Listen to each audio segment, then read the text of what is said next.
ஒரு அழகான வில்லேஜில் 7th ஸ்டாண்டர்ட் படிக்கிற பையன் இருந்தான். அவனோட பேர் ரமேஷ். அவன் ஸ்கூல்ல இருந்து வந்ததும் டிவி பார்க்கறது, விளையாடுறதுன்னு நல்லா ஆட்டம் போட்டுட்டு நேரத்துக்கு தூங்காமல் லேட்டாக தூங்குவான். மார்னிங்கும் எப்பவும் லேட்டாக தான் எழுந்துப்பான். அவங்க அம்மா ஸ்கூல் லேட் ஆகிடும்னு அவனை எழுப்புறதுக்கு போராடுவாங்க. லேட்டாக எழுந்து அவசர அவசரமாக ரெடியாகி சரியாக சாப்பிடாம கிளம்புவான். சில நாள் ஸ்கூல் பஸ்ஸை மிஸ் பண்ணிடுவான். சில நாள் ஸ்கூல் கேட்டே மூடிடும். ஹோம்ஒர்க் கம்ப்ளீட் பண்ண மாட்டான். இப்படியே போயிட்டு இருந்தது. அவனோட அம்மாவும் அவங்கிட்ட சீக்கிரமாக எழறவங்களுக்கு தான் குட் டேவோட கீ கிடைக்கும்னு சொல்லிக்கிட்டே இருப்பாங்க. அவன் புத்திசாலி பையனாக இருந்தாலும் அதை நம்ப மாட்டான். அவனுக்கு அந்த மார்னிங் டைமில் பெட்டோட வார்மில் போர்வைக்குள்ளே இருக்கிறது ரொம்ப பிடிக்கும். 2 மினிட்ஸ்னு கேட்டு கேட்டு அதை என்ஜாய் பண்ணுவான். இதை எப்படியாவது மாற்றணும்னு அவங்க அம்மா நினைக்கிறாங்க. அதை அவனோட அப்பா கிட்டேயும் சொல்கிறாங்க. அதுக்கு ரமேஷோட அப்பா சொல்கிறாரு, வர ஆனுவல் லீவில் நான் இந்த ஹேபிட்டை மாற்றுறேன், நீ கவலைப்படாதேன்னு சொல்கிறாரு. ஆனுவல் லீவும் வந்தாச்சு. ரமேஷ்க்கு ஒரே ஹாப்பி. அவனோட கசின்ஸ் எல்லாம் வரப்போகிறாங்கன்னு அவங்களோட சேர்ந்து நிறைய என்ஜாய் பண்ணணும்னு ஈகராக வெயிட் பண்ணிட்டு இருக்கான். அவன் வெயிட் பண்ண மாதிரியே அவனோட கசின்ஸ் எல்லாரும் வந்துட்டாங்க. அவனும் அவங்களோட வெளியே போய் விளையாடுறது, நிறைய பிளேசஸை சுற்றி பார்க்கறதுன்னு என்ஜாய் பண்ணிட்டு இருந்தான். ஒரு நாள் அவனையும் அவனோட கசின்ஸ் எல்லாரையும் அவனோட அப்பா கூப்பிடுறாரு. கூப்பிட்டு ஒரு போட்டி வைக்கிறாரு.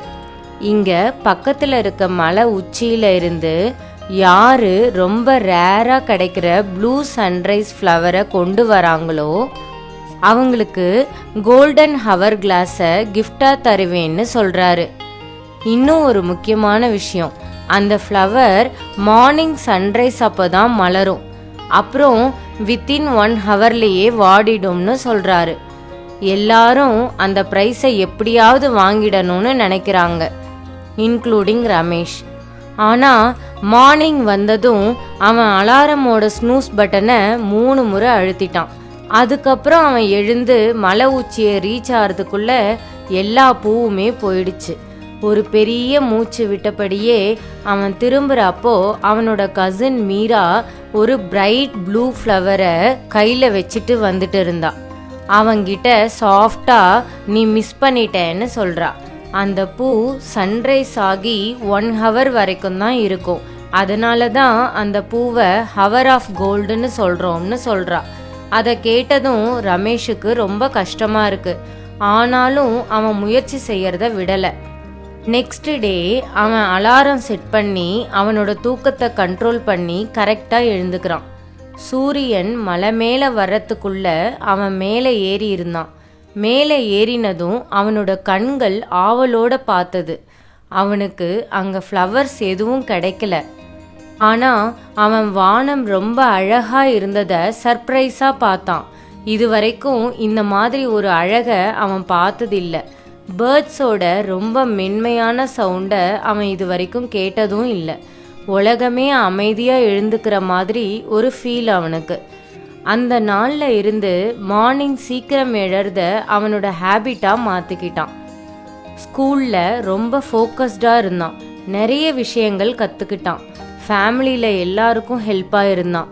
கொஞ்சம் வருஷத்துக்கு அப்புறம் யார் அந்த போட்டியில் வின் பண்ணாங்கன்னு யாரும் நினைக்கல. ஆனால் அவங்க எல்லாரும் ரமேஷை நினச்சாங்க. அவன் ஏர்லி மார்னிங் எழுந்துக்கிறத ஹேபிட்டாக மாற்றிக்கிட்டது அவனுக்கு லைஃப்பில் நிறைய விஷயத்தை கற்றுக் கொடுத்தது. Waking up early gives you a head start, clarity and quiet time to do things others might miss. It is the hour of gold. Use it well.